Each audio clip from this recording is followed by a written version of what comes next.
आबी ज़खायर और डैम्स के हवाले से वज़ीर आज़म इमरान खान के अहम खिताब का। कहते हैं कि डैम्स ना बनने की वजह से पाकिस्तान को बहुत नुकसान हुआ है। डैम्स बनाए गए होते तो बिजली महंगी ना होती। सिंध में कुछ क़ुव्वतें नहीं चाहती कि कालाबाग डैम बने। हमें उनको समझाना पड़ेगा कि कालाबाग डैम मुल्क के लिए बहुत ज़्यादा ज़रूरी है। पाकिस्तान में हाइड्रो पावर डेवलपमेंट से मुतालिक बैनुल-अक़वामी सिम्पोजियम से खिताब करते हुए वज़ीर आज़म इमरान खान ने कहा, हमें कालाबाग डैम पर सिंध हुकूमत को कायल करना पड़ेगा। जो इंतशार फैलाना चाहते हैं वो कालाबाग डैम के मामले को इस्तेमाल करेंगे। इस पर कोई शक नहीं कि पाकिस्तान को स्टोरेज की जरूरत है और इस पर कोई शक ये भी नहीं कि वो बहुत अच्छी साइट पे है कालाबाग डैम। लेकिन सिर्फ हमें एक इशू है, जो हमारे सिंध के हमारे भाई हैं, उनको हमें जब तक हम उनको कन्विंस नहीं करेंगे, जो पाकिस्तान के खिलाफ कुव्वतें वहाँ काम कर रही हैं वो उनको इस्तेमाल करेंगी कि जी उनका पानी चोरी होगा। तो ये हमने पूरी कैंपेन करनी है, उनको साइंटिफिकली बताना होगा कि ये जब अगर कालाबाग डैम बनेगी तो उनको कोई नुकसान नहीं होगा बल्कि फ़ायदा होगा। वज़ीर आज़म इमरान खान कहते हैं कि जो लोग घबराए हुए हैं उन्हें चौधरी शुजात हुसैन की सेहत का ख्याल आ गया है। हमारा काफ लीग और चौधरी बरादरान पर पूरा एतमाद है। आलमी सिम्पोजियम से खिताब के दौरान वज़ीर आज़म का काफ लीग के रहनुमा और वफाकी वज़ीर मुनस इलाही की तकरीर पर रद्द अमल। कहा, घबराए लोग 20-20 साल पुरानी फौदगी के लिए दुआ के लिए जा रहे हैं। चौधरी मुनस इलाही की फैमिली पर पूरा एतमाद है। एक सर मेरी आपसे गुजारिश है, आजकल ये सियासी माहौल कुछ अजीब सा बना हुआ है, पर इसमें कोई ऐसी चीज़ नहीं है। ये तमाशा चल रहा है, जो भी बातें हो रही हैं, सियासी लोग हैं हम, हमारा काम है लोगों को मिलना, कोई घर आए इसको वेलकम करना। सियासी लोग तल्लुकात बनाते हैं और तल्लुकात निभाते हैं। जिस तरह हमारा जनाब से एक तल्लुक बना है और वो हमने निभाने के लिए बनाया है। तो मेरी आपसे गुजारिश है कि आप PTI वालों को एक दफ़ा ज़रा तगड़े तरीके से कह दें, घबराना नहीं। मुनस, आपने बड़ी अच्छी बात की। आपने कहा कि तहरीक इंसाफ को घबराना नहीं चाहिए मीटिंग से। जो घबराए हुए हैं ना, उनको अब चौधरी साहब की सेहत का ख्याल आ गया। चौधरी अपोजिशन को तहरीक अदम एतमाद पर शिकस्त होगी। वज़ीर ख़ारिजा शाह महमूद कुरैशी ने पेश गोई कर दी है। मुल्तान में मीडिया से गुफ्तगू में कहा, अदम एतमाद का सियासी तौर पर मुकाबला करेंगे। साथ ही उन्होंने ये भी कहा कि मुस्लिम लीग नून में 2 धड़े हैं, एक धड़ा अदम एतमाद और दूसरा धड़ा इंतखाबात के हक में है। अदम एतमाद अपोजिशन का इस्तेकाक है, जरूर पेश करें, सियासी अंदाज मुकाबला करें। नून लीग के अंदर 2 धड़े हैं, एक तहरीके अदम एतमाद के लिए जुस्तजू कर रहा है और दूसरा कह रहा है कि हमारा तो ये बयानिया ही नहीं है, हम तो नए इंतखाबात की बात कर रहे हैं। कल उनका वहां चल के जाना और हमारे हलीफों से और तहरीके इंसाफ के लोगों से राब्ता करना उनके उस बयानिए की नफी है जिसको कल उनने दफन कर दिया है। पीपल्स पार्टी अब इंतखाबात नहीं चाहती, अदम एतमाद चाहती है और नून लीग इंतखाबात चाहती है। वज़ीर आज़म इमरान खान की ज़ेर सदारत PTI की सेंट्रल एग्जीक्यूटिव कमेटी का इजलास, अपोजिशन की तहरीक अदम एतमाद और इत्तेहादी से राबतों पर भी मुशावरत हुई। वज़ीर ममलिकत फ़ारूक हबीब ने ब्रीफिंग में कहा, शहबाज शरीफ घबराए हुए हैं, आसिफ अली जरदारी के पांव पकड़ लिए हैं, अदम एतमाद हमारे लिए चैलेंज नहीं। आपके इल्म में है कि जो फर्स्ट लेडी हैं बुशरा बीबी, वो एक घरेलू खातून है और जिस तरह सबकी माएँ बहनें जो हैं वो सांझी होती हैं, इसी तरह मैं समझता हूँ कि उनको भी उस नज़र से देखना चाहिए। उनका किसी किस्म का कोई सियासी रोल जो है वो नहीं है, ना ही उनकी कोई पॉलिटिकल एक्टिविटी है। तो जानबूझ के जो है बार बार हमें पता है कि एक तबका ऐसा बैठा हुआ है जो बार बार जो है वो फ्रिविलियस किस्म की स्टोरीज़ को जो है वो पुश करवाते हैं। इसके पीछे वही लोग हैं जो बीबी शहीद की किरदार कशी के ऊपर काम करते थे। साबिक सदर परवेज़ मुशर्रफ के खिलाफ इंक्वायरी ना करने पर चेयरमैन नैब के खिलाफ तौहीन अदालत केस की समाअत हुई। इस्लामाबाद हाई कोर्ट के चीफ जस्टिस अतहर मिनुल्लाह ने कहा कि नैब की जिम्मेदारी है कि ये तासुर ज़ाहिर करे कि सिर्फ मुंतखब नुमाइंदों का एहतसाब होता है। परवेज़ मुशर्रफ का मामला नैब के लिए एक टेस्ट केस है। नैब प्रोसिक्यूटर ने कहा, बैरून मुल्क से MLA के जवाब मौसूल होने का इंतजार है। परवेज़ मुशर्रफ की कुल 29 जायदादों की इंक्वायरी जारी है। दरख्वास्त गुजार ने कहा कि कोई सियासतदान होता तो JIT बन जाती, ये एक जनरल का मामला है। चीफ जस्टिस ने कहा, परवेज़ मुशर्रफ जनरल नहीं सियासतदान हैं, यहाँ सियासी तकरीर की इजाज़त नहीं देंगे।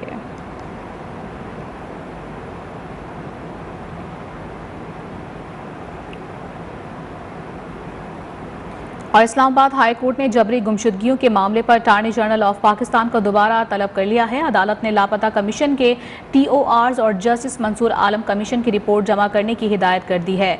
चीफ जस्टिस अतर मिनुल्लाह ने रिमार्क्स दिए हैं कि अगर रियासत खुद ही जबरी गुमशुदगियों में मुलव्वस हो तो फिर कौन इस मामले के खिलाफ जाएगा। ये मामला अब रुकना चाहिए। Chief justice Islamabad high court Athar Minallah ने मुदस्सिर नारों और दीगर की बाजियाबी के लिए दायर दरखास्त पर समाअत की। अदालत ने इख्तिसार किया कि 2010 में सुप्रीम कोर्ट ने भी इस मामले पर एक कमीशन बनाया था, उसकी रिपोर्ट कहाँ है। एडिशनल अटार्नी जनरल ने मौक़िफ़ अपनाया कि इस वक्त 800 के करीब लोग ताहाल लापता हैं। कुल 8000 लोग लापता हुए थे, जिसमें 6000 केसेस हल हो गए। अदालत ने इख्तिसार किया कि किस बुनियाद पर ये केसेस हल हुए। इसका मतलब है कि लोगों को लापता करने के लिए वफाकी हुकूमत की कोई पॉलिसी थी। 2016 से इस्लामाबाद से उठाए गए केस तो वाजे हैं, क्या बना उसका। इस्लामाबाद हाई कोर्ट ने एडिशनल अटार्नी जनरल को लापता कमीशन के TORs और जस्टिस मंसूर आलम कमीशन की रिपोर्ट जमा करने की हिदायत कर दी। चीफ जस्टिस अतर मिनुल्लाह ने रिमार्क्स दिए कि रियासत किसी को नहीं उठा सकती, रियासत ने ही शहरियों को तहफ़्फ़ुज़ फराहम करना है। अगर रियासत खुद ही इसमें मुलव्वस हो तो फिर कौन उसके खिलाफ जाए। ये मामला अब रोकना चाहिए। अदालत ने अटार्नी जनरल को आइंदा समाअत पर पेश होने की हिदायत कर दी।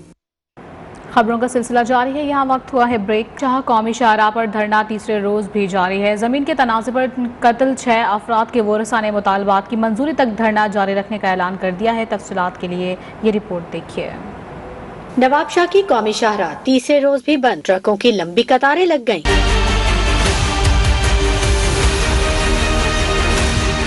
मिर्जापुर में कत्ल 6 अफराद के वुरसा के धरने के बायस पंजाब से आने वाले मुसाफिरों के मुश्किलात में इजाफा हो गया। मुजाहिरीन ने मुल्ज़िमान की गिरफ्तारी तक धरना जारी रखने के अज़्म का अयादा किया। नेशनल हाईवे पे हम अपने शहीदों का मैयत रख के बैठे हुए हैं और इंतज़ामिया से उम्मीद करके बैठे हुए हैं कि हमें इंसाफ मिलेगा, लेकिन अभी तक कोई भी ऐसा बंदा नहीं आया कि 6 बंदे शहीद हुए हैं। एक पुलिस एहलकार अब्दुल हमीद खोसो साहब और 5 वहाँ के अब जो मकीन हैं और जो कातिल हैं उनके ऊपर FIR दर्ज करके फिलफौर उनको गिरफ्तार किया जाए। 2 रोज कबल जमीन के तनाजे पर जरदारी बरादरी और भरन बरादरी में तसादुम हुआ था। झगड़े के दौरान फायरिंग से SHO समेत 6 अफराद जान से गए थे।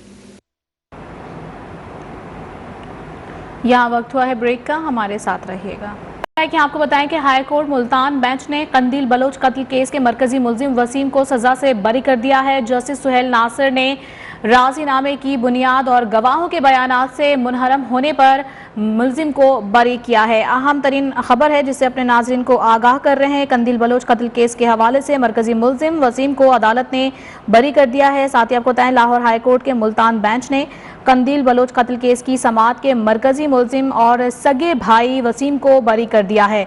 जस्टिस सुहेल नासिर ने राजीनामे की बुनियाद और गवाहों के बयानात से मुनहरम होने पर मुल्जिम को बरी किया है।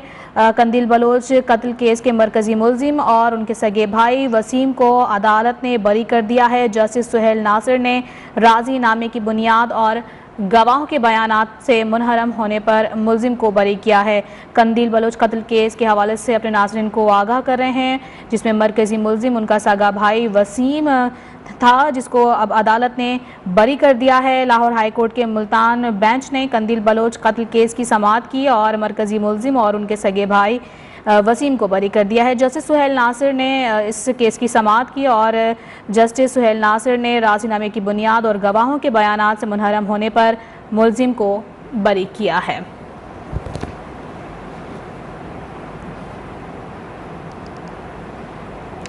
तनकीद पर न्यूज़ 1 की नशरियात रोक दी गई। हुकूमत तनकीद से घबरा रही है। पीपल्स पार्टी के रहनुमा शहरी रहमान का सेनेट में इजहार ख्याल, कहा आज़ादी इजहार राय पर पाबंदी किसी सूरत कबूल नहीं, कहा हुकूमत तनकीद से घबरा रही है।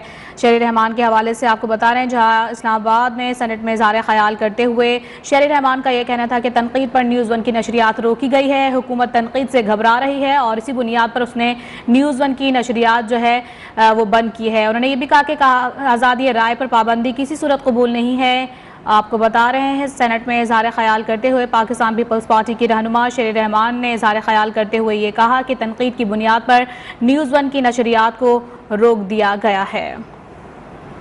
लोगों ने कहा है और कुछ बात चली है कि हमारे टीवी चैनल TV1 को मुअत्तल कर दिया गया है, उसको कुछ केबल ऑपरेटर्स की ज़रिए जो तरीक़ेकार होता है उसके ज़रिए बंद कर दिया गया है। किसी शो पे शायद गरीदा फारूकी का शो था जिसमें कोई बात हुई है, और अगर वो नामुनासिब लगी और तनकीद का निशाना बनने से इतने घबरा रही है ये हुकूमत, तो उनको याद दिलाएं कि पाकिस्तान में इस तरह चैनल बंदी और कलम बंदी हम बिल्कुल बर्दाश्त नहीं करेंगे। आगे बढ़ते हुए आपको ये बता दें कि सेनेटर अफनानुल्लाह खान की जानिब से भी न्यूज़ वन की नशरियात की बंदिश की मजम्मत की गई है। उन्होंने कहा है कि न्यूज़ वन आखिरी नंबर्स पर धकेल दिया गया है और इस तरह के इकदामात काबिल मजम्मत है। न्यूज़ वन की बंदिश के मामले को सेनेट में भी उठाएंगे, सेनेटर अफनानुल्लाह खान ने ये कहा है। साथ ही उन्होंने कहा कि हुकूमत ने हमेशा मीडिया को दबाने की कोशिश की है, लोगों को बेरोजगार किया है, टीवी चैनल्स को बंद किया गया है। सेनेटर अफनानुल्लाह खान की न्यूज़ वन की बंदिश की शदीद अल्फाज में मजम्मत। उन्होंने कहा कि केबल ऑपरेटर्स पर दबाव डालकर न्यूज़ वन आखिरी नंबर्स पर धकेलने के इकदामात काबिल मुज़म्मत हैं। जब से ये आए हैं इन्होंने मीडिया को दबाया है, बाकायदा उनके लोगों को बेरोजगार किया है, टीवी चैनल्स को बंद किया है, बड़े बड़े एंकरों को घर भेजा है, और उसके बाद अब ये मामला इस हद तक आ गया है कि जिस चीज़ की आप बात कर रहे हैं इसके ऊपर मुराद सईद साहब ने टीवी पे जाके खुद अपना मजाक बनवाया बहुत दफ़ा और खुश हुए, और भी दीगर इनके लोग जो हैं वो इससे बहुत ज़्यादा गिरी भी बातें और जर्नलिस्ट के बारे में करते रहे। मगर अब जब इनके बारे में कोई इस तरह की बात हुई है सस्पेक्टेडली या क्या कहते हैं एलिजेडली, तो उसके ऊपर जो है ये इतने ज़्यादा सीखपा हो गए कि इन्होंने न्यूज़ मीडिया के ऊपर पाबंदियां लगानी शुरू कर दी हैं। तो मैं इसको सख्त अल्फाज में कंडेम करता हूँ। अभी सेनेट में जाके इसको मामले को रेज भी करेंगे कि ये क्यों इन्होंने जो है एक मीडिया हाउस को इस तरह बंद कर दिया। ये डिक्टेटोरियल रजीम्स में इस तरह होता है कि आप आनन फानन चीज़ें बंद करें, ना ड्यू प्रोसेस ऑफ लॉ को फॉलो किया गया है, ना क्या कहते हैं कोई मतलब कि जो एक प्रोसेस एक है पैमरा लॉ के अंदर उसको फॉलो किया है, बस ये पाबंदी लगा दी। अनफॉर्चुनेट है, लेकिन इंशाल्लाह मेरी नेक ख्वाहिशात न्यूज़ वन के साथ हैं और इंशाल्लाह ये इस मुश्किल से निकल आएंगे और हम उनके लिए आवाज़ रेज करते रहेंगे। और नाज़रीन, जहां सियासी रहनुमाओं की जानिब से भी न्यूज़ वन की नशरियात की बंदिश पर जो है मजम्मत की जा रही है, वहीं मुल्क भर के आवाम न्यूज़ वन के शाना बशाना खड़े हैं। कराची, लाहौर, इस्लामाबाद के शहरियों ने चैनल की बंदिश के खिलाफ हुकूमती फैसले पर गुस्से का इजहार किया है। पैमरा को भी आड़े हाथों लिया है। ये ज़्यादती है, इसके साथ चैनल का कोई ताल्लुक़ नहीं है। वज़ीर का जो नंबर फहरिस्त है वो इससे कोई ताल्लुक़ नहीं चैनल के साथ इसका कोई ताल्लुक़ नहीं है। ज़्यादती है न्यूज़ वन के साथ, ज़्यादती है कि उसका चैनल बैन किया, गलती किया। ये तो ज़्यादती है चैनल के साथ, ऐसा नहीं करना चाहिए हुकूमत को। ये सरासर ये ज़्यादती है। अगर मीडिया हमारा इनके असल चेहरे नहीं दिखाएगा तो फिर इसमें कौन चलेगा। और दूसरे नंबर पे हुकूमत के अंदर ये बर्दाश्त होनी चाहिए कि उसके ऊपर जो तनकीद होती है तो उसके हवाले से वो सुन भी सके। बहुत अच्छा चैनल है न्यूज़ वन, लेकिन ये कोई पहली दफ़ा हमला नहीं हुआ है ज़ाती सहाफ़त पे। ये जब से ये ख़ास करके हुक्मरान आए हैं, बहरहाल इनको होश के नाखून लेने चाहिए। न्यूज़ वन पे जो पाबंदी लगी हुई है वो हटा दी जाए ताकि आने वाले वक्तों में ये चैनल तरक्की करे। और हुकूमत के खिलाफ बोलना कोई बड़ी बात नहीं है, क्योंकि हुकूमत के खिलाफ जो भी आदमी बोलता है उस पर पाबंदी लगा दी जाती है। न्यूज़ वन पर पैमरा ने पाबंदी लगाई है, ये सरासर गलत है। न्यूज़ वन एक अच्छी खबर देता है। अगर उसने कोई प्रोग्राम में अल्फाज निकल भी गए, ये खुद वदरा एक दूसरे को गालियां देते हैं, इनके ऊपर कोई पाबंदी नहीं लगती। अगर चैनल वाले ने कोई बात कर दिया तो ये पाबंदी लग गई है। इस तरह से अखबारों पर पाबंदी डालना और चैनलों पर पाबंदी डालना काबिल मजम्मत है। पाकिस्तान मुस्लिम लीग सहाफ़ती आज़ादी भी यकीन रखती है। हुकूमत ने इस पर पाबंदी लगाई है, उसकी मैं मजम्मत करता हूँ और हुकूमत को ऐसे ऊँचे हथकंडे नहीं करने चाहिए और जो ये इक़दामात हैं मैं कहता हूँ इसको वापस लिया जाए। जमीयत उलमा इस्लाम फ़े के रहनुमा सेनेटर कामरान मुर्तज़ा ने न्यूज़ वन की बंदिश को गैर कानूनी इक़दाम करार देते हुए कहा है कि आइन का आर्टिकल 19 इज़हार राय की आज़ादी की ज़मानत देता है। न्यूज़ वन की नशरियात की बंदिश गलत इक़दाम है। कहना था नोटिस के बाद कोई भी फैसला आने तक न्यूज़ वन की बंदिश गलत है। सीनियर कानूनदान का कहना था कि फ़ोन करके नशरियात बंद करवाना गलत इक़दाम है। आर्टिकल 19 जो आपके बुनियादी हकूक़ में आता है, ये इंश्योर करता है राय की आज़ादी को, और अगर इस राय को दबाया जाए, सुप्रेस किया जाए, तो ये एक आर्टिकल जो है दस्तूर का वो इन्फ्रिंज हो जाता है। तो यहाँ पे भी जो है ना बज़ाहिर जो है वो इन्फ्रिंजमेंट का केस है और गलत किया जा रहा है। सिंपल एक नोटिस है जिसका जवाब होना है या जिसकी एडजुडिकेशन होनी है, जिसका फैसला होना है, और फैसले से पहले अगर आप बंद कर देंगे तो फिर फैसले के लिए बाकी क्या रह गया। तो ये तो सेटल्ड है कि जो अल्टीमेट रिलीफ है वो शुरू में नहीं दी जा सकती, और इसमें टेलीफोन करवा के और इस तरह से मुख्तलिफ जगहों पर इस न्यूज़ चैनल को बंद कराना ये मेरा सरासर गलत है। और अब कुछ बात करेंगे वज़ीर आज़म की ज़ेर सदारत सेंट्रल एग्जीक्यूटिव इजलास की, जिसकी अंदरूनी कहानी सामने आ गई है। इजलास में बल्दियाती इंतखाबात सियासी हिकमत अमली पर गौर किया गया है। इजलास से खिताब में वज़ीर आज़म इमरान खान का कहना था कि इत्तेहादी हमारे साथ हैं, कहीं नहीं जा रहे। अपोजिशन के बयानी का मुकाबला कारकर्दगी से करेंगे। मुशीरों और तर्जुमानों को हिदायत की कि डैम्स, हेल्थ कार्ड्स, एहसास, कामयाब जवान प्रोग्राम पर बात करें। फलाही मनसूबों से मुतालिक इक़दामात को अवामी सतह पर उजागर किया जाए। यहाँ वक्त हुआ है ब्रेक। महंगाई का तूफान थम ना सका। इस्लामाबाद में फल सब्जी की कीमतों को पर लग गए हैं। हर गुजरते दिन के साथ कीमतों में इजाफे से शहरी बेजार हो गए हैं, जबकि हुकूमत महंगाई को कंट्रोल करने में नाकाम है। आवाम का क्या कहना है, जानते हैं नुमाइंदा न्यूज़ वन अहमद नवाज जो आपवारा मार्केट में मौजूद हैं। जी अहमद बताएगा। बढ़ती हुई महंगाई पर मार्केट में शहरी क्या कहते हैं, आइए जानते हैं उनकी जुबानी।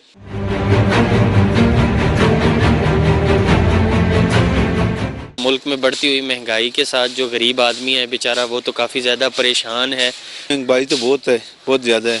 गरीब आदमी तो मजबूर हो गया है। बस इक़्तिदार से बाहर थे तो बहुत बड़ी बड़ी बातें करते थे कि हम बहुत दूध से धुले हुए हैं और ये यार वो जैसे भी करेंगे, मगर अब हम उनको सलाम पेश करते हैं कि आपने बहुत अच्छा किया है। यह गरीब आवाम का हक लूटा है आपने, और गरीब आवाम का जीना आपने हराम किया है किस्म का ना।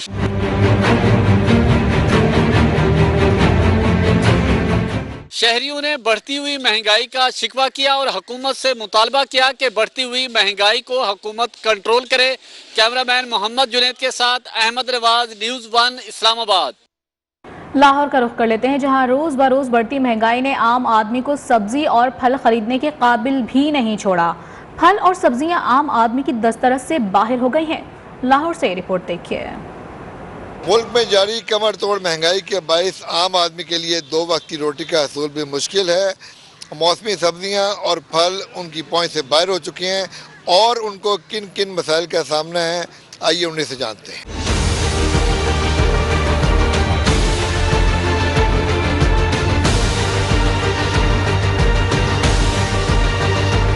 लोग ਜਿਹੜੇ ਵੱਡੇ ਤਾਜਰ ਨੇ ਉਹ ਸਟਾਕ ਕੀਤੀ ਜਾਂਦੇ ਨੇ, ਉਹ ਹੋਰ ਰੋਜ਼ਾਨਾ ਤੋਂ ਕੀਮਤ ਵੱਧ ਜਾਂਦੀ ਹੈ, ਉਹਨਾਂ ਨੂੰ ਹੀ ਫਾਇਦਾ ਹੈ। ਗਰੀਬ ਨੂੰ ਹੀ, ਮਾੜੇ ਬੰਦੇ ਨੂੰ ਹੀ ਮਜਬੂਰੀ ਹੈ, ਉਹਨਾਂ ਤਾਂ ਜਿਹੜਾ ਵੀ ਰੇਟ ਮੰਗਣਾ ਉਹਨੇ ਦੇਣਾ ਹੀ ਦੇਣਾ ਹੈ। ਰੋਜ਼ਾਨਾ ਤੋਂ ਜਿਹੜਾ ਆਂਦਾ ਹੈ, एक दिन आंदा है वो आज 100 रुपए की चीज़ है, दूसरे दिन 120 ही हुई पी होंगी है। ये हर इंसान की पहुंच से दूर होती जा रही है। लेकिन सब चीज़ें आप घी ले लें, चावल ले लें, मसाले ले लें, मिर्च ले लें, ये जितना कुछ भी है ना सब कुछ महंगा हो रहा है। घी ले लें, सबसे ज़्यादा महंगा है। ये गरीब आवाम पिस रही है, किसी का कुछ नहीं जा रहा, लेकिन लोगों ने खाना है, क्या करें, मजबूरी है, ये एक निज़ाम चल रहा है।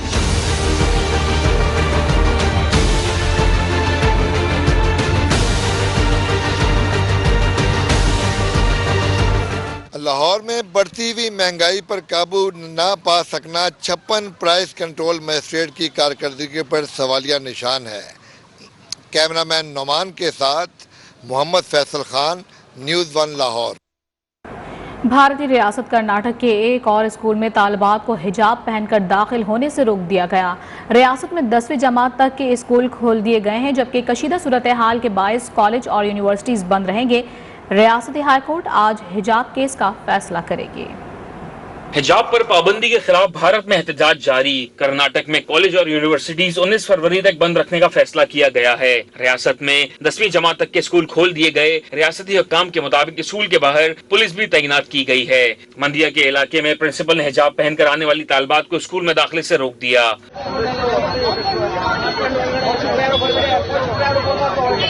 हिंदू इंतहा पसंदाना नजरियात के हामिल वजीर आला उत्तर प्रदेश योगी आदित्यनाथ ने कहा, स्कूलों के लिए ड्रेस कोड होना चाहिए, हर किसी को अपनी मर्जी थोपने की इजाजत नहीं होनी चाहिए। गज़वा हिंद की ख्वाहिश कयामत तक पूरी नहीं होगी। हमारे आवाम के लिए एक और बुरी खबर आ गई है। हुकूमत ने आवाम पर एक बार फिर पेट्रोल बम गिराने की तैयारी कर ली है। 16 फरवरी से पेट्रोलियम मसनूआत महंगी होने का इम्कान है। ओगरा ने समरी पेट्रोलियम डिवीजन को इरसाल कर दी है। जराये के मुताबिक ओगरा ने पेट्रोल 8.5 रुपए फी लीटर महंगा करने की तजवीज़ दी है। मजीद तफसीलात हासिल करेंगे अपने नुमाइंदे राहिल हसन से। राहिल हसन से भी जानने की कोशिश करेंगे। फिल वक्त आपको बताएं कि महंगाई के मारे आवाम के लिए एक और बुरी खबर है। हुकूमत ने आवाम पर एक बार फिर से पेट्रोल बम गिराने की तैयारी कर ली है। 16 फरवरी से पेट्रोलियम मसनूआत महंगी होने का इम्कान जाहिर किया जा रहा है। साथ ही आपको बताएं कि ओगरा ने समरी पेट्रोलियम डिवीजन को इरसाल कर दी है। राहिल हसन हमारे साथ मौजूद है, उनसे जानेंगे। राहिल हसन, बताइएगा, एक बार फिर से ये पेट्रोल बम गिराने की मुकम्मल तैयारी कर ली गई है हुकूमत की जानिब से, आपके बताएंगे? देखिए, 15 रोज कबल जो पेट्रोलियम मसनूआत की कीमतों में इजाफा मुतवक्के था, वो हुकूमत की जानिब से जो है वो रोक दिया गया था। लेकिन अब 16 फरवरी को दोबारा से पेट्रोलियम मसनूआत जो है वो महंगी होने का इम्कान है, क्योंकि ओगरा की जानिब से पेट्रोलियम डिवीजन को जो समरी भिजवाई गई है, हमारे जराये ने बताया कि उसमें 8.5 रुपए फी लीटर जो है वो महंगा करने की, पेट्रोल महंगा करने की तजवीज़ है, जबकि जो डीजल है उसकी कीमत में 5.5 रुपए फी लीटर तक इजाफा जो है वो मुतवक्के है। ओगरा की जानिब से समरी जो है वो हुकूमत को मौसूल हो चुकी है। ओगरा ने इजाफे की वर्किंग जो है वो आलमी जो सतह पर पेट्रोलियम मसनूआत की जो कीमतें बढ़ रही हैं उसके हवाले उसको मद्देनजर रखते हुए जो है वो वर्किंग तैयार की है। और वफाकी हुकूमत ने अगर लेवी बढ़ाई तो इजाफा जो है वो ज्यादा भी किया जा सकता है इसमें, और क्योंकि इस वक्त जो पेट्रोलियम मसनूआत पर लेवी और सेल्स टैक्स आयदा है वो कम से कम रखा गया है, ताकि ज्यादा से ज्यादा आवाम को रिलीफ फराहम किया जाए। और पेट्रोल 8.5 रुपए फी लीटर महंगा करने की तजवीज़ दी है, जिसके बाद आपको बताएं कि 16 फरवरी से पेट्रोलियम मसनूआत महंगी होने का इम्कान है। राहिल हसन अपडेट कर रहे थे, बहुत शुक्रिया आपका। और इसी के साथ न्यूज़ स्टूडियो से फिल वक्त इतना ही। मज़ीद खबरों और अपडेट के लिए विजिट कीजिएगा हमारी वेबसाइट news1.tv। देखते रहिए।